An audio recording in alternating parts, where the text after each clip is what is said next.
Les quartiers populaires face à la politique de la ville.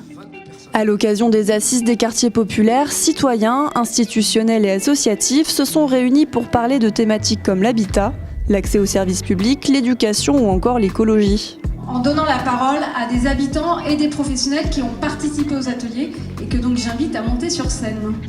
Point culminant de 6 semaines d'ateliers pour permettre aux habitants dont la parole résonne le moins d'être entendus. Les habitants des quartiers populaires, on a généralement pas tout le temps notre mot à dire sur et des projets et parfois des mesures que les institutions prennent.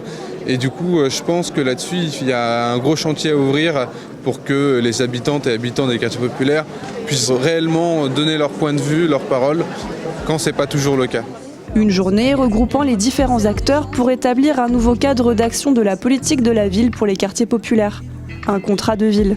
L'objectif, c'est remettre au cœur des politiques publiques le citoyen. Soit on redonne la possibilité aux habitants tout simplement d'être considérés, on regagne une question de confiance et d'existence, soit on continue effectivement à ne pas entendre et on s'éloignera encore un peu plus des habitants qui clairement créeront une défiance vis-à-vis du politique et de l'institution. Un travail d'inclusion dans le débat public que saluent les associations. Je pense que tout ce qui est réflexion apporte toujours du bien. Le fait de réunir, réfléchir ensemble de manière collégiale et coopérative sur un peu le devenir des quartiers populaires, là où il faut avancer, là où il faut corriger. Bon, donc la réflexion, c'est très bon. Il faut du débat, il faut toujours du débat. On est nombreux à avoir un petit peu d'âge et à avoir côtoyé ces quartiers depuis un paquet d'années. On a un peu l'impression que les problèmes sont toujours les mêmes, mais il ne faut pas arrêter d'en débattre. Enfin, la solution, c'est l'analyse, le dialogue, la confrontation. C'est comme ça qu'on fait bouger les choses.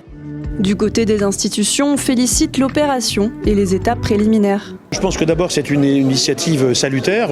Il est besoin aujourd'hui que nous réfléchissions ensemble, je dis bien ensemble, l'éducation nationale, l'État, les collectivités, mais aussi l'éducation populaire à ce que devrait être effectivement l'évolution des contrats de ville. Enfin, moi ce que je trouve le plus intéressant, c'est ce qui a été en élément de préparation en fait, des assises, c'est-à-dire tous les ateliers, la façon dont la métropole en fait est allée au-devant des habitants, dont ils ont restitué les choses, et puis dans la journée même, c'est la façon dont ça a été synthétisé à la fois par les graphiques, mais aussi par les présentations, les interpellations. Intervention du ministre, plateau télé, plénière, pièces de théâtre ou encore animation gastronomique.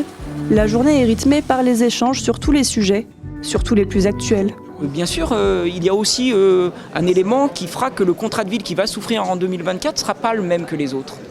Parce que le dérèglement climatique est là, parce que la raréfaction des ressources est là, parce que la crise énergétique est là, parce qu'on vit moins bien dans son logement quand on est dans un quartier populaire, parce qu'on est beaucoup plus souvent en précarité énergétique. Le nouveau contrat de ville régira la politique de gestion des quartiers populaires d'ici 2024. Sa rédaction devrait être nourrie par de nouveaux échanges avec les habitants pour établir les nouvelles règles du jeu.